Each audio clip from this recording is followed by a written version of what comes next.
Malam pengantin dua sahabat 7. Lebih tampan Faiz Choi daripada si itu tuh. Gelak tawa mereka terdengar lirih. Dulu Bima sangat serasi dengan temannya Salsa tapi sekarang tidak lagi. Kalah rupa, lebih cocok Salsa bersanding dengan Faiz sama-sama ganteng dan cantik. Iri di hati Fanya kembali menyeruak. Kenapa dia lagi yang jadi pusat perhatian? Namun, logikanya terus berkata pria itu hanya lelaki miskin meski tidak bisa memungkiri ia juga mengagumi ketampanan Faiz. Tanpa sengaja mata menangkap ke arah hidangan-hidangan yang sudah orang tuanya sajikan untuk para tamu undangan. Di sana, tanpa malu bapak sekaligus ibu tirinya makan terlebih dulu di saat orang lain hikmat mendengar ceramah mantan yang disampaikan kakek sambungnya. Terlihat pula di sekitar dua orang parubaya itu para tamu memandang rendah orang tuanya. Fanya hanya bisa menutup mata menahan malu. Kenapa dia tidak terlahir menjadi anak kandung Pak Hamdi?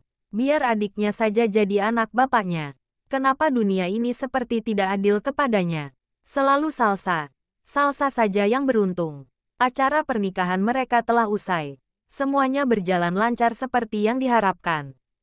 Esok lusa, mereka akan melanjutkan acara selanjutnya iring-iring mantan ke rumah mertua si kakak lalu 1 minggu lagi baru acara di rumah Pak Wisnu ayahnya Faiz.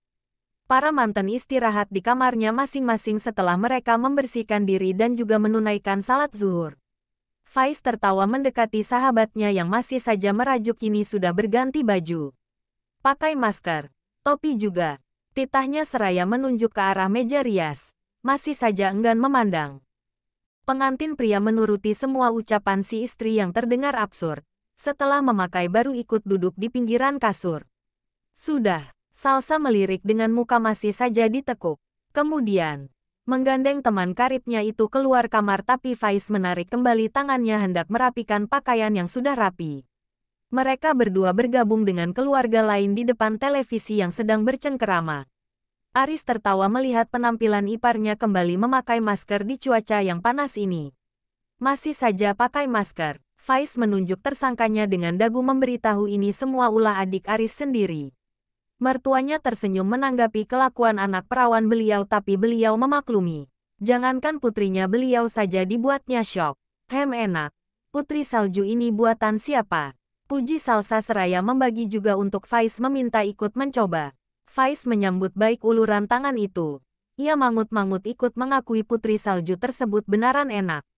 Pengantin pria lain melirik sekilas keromantisan yang tanpa disengaja dilakukan membuat hatinya terbakar cemburu. Dari dulu ini yang tidak disukai hingga ia memilih jalan yang salah hingga terperangkap dalam hubungan tidak sehat. Fanya masnya ayo diajak makan. Asteris. Tunggu, aku tidur di dekat dinding. Salsa tidak mau tempat favoritnya diambil.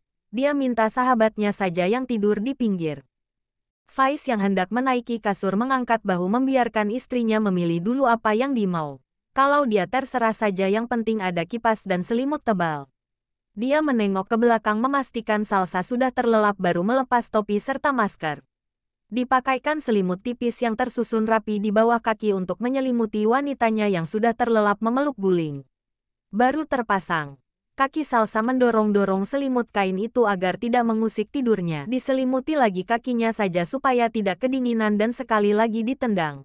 Faiz yang emosi sendiri susah sekali dikasih selimut lantas menyelimuti sahabatnya seluruh badan dan di kepala Salsa gemas. Faiz. Dengan gerakan cepat Faiz menarik selimut untuk menutupi wajah jangan sampai serigala betina itu mengamuk lagi. Pak Hamdi dan juga istrinya yang sudah terlelap karena terlalu lelah sampai terbangun kaget. Sedangkan, di kamar lain Faiz melihat amarah di wajah sahabatnya yang awut-awutan di balik celah selimut yang ia buka sedikit langsung cepat-cepat menutup mata pura-pura tertidur. Namun, tangannya tidak bisa diam melempar kain yang bermotif batik tersebut ke arah Salsa. Dengan kesal dengan posisi duduk ditendang balik selimut tipis kembali ke tuannya lalu melanjutkan tidurnya yang sempat terganggu. Asteris.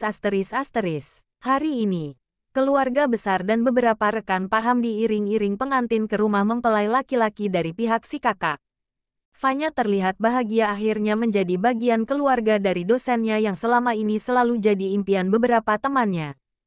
Senyumnya merekah tipis kala mertua menyambut kedatangannya bersama keluarga yang tak lain dosennya dulu beserta sang istri.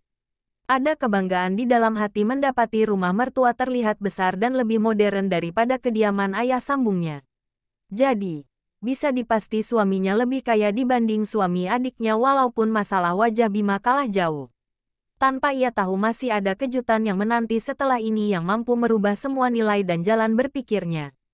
Tidak ketinggalan, adik dan juga iparnya ikut pula mengiring kepergiannya ke rumah mertua.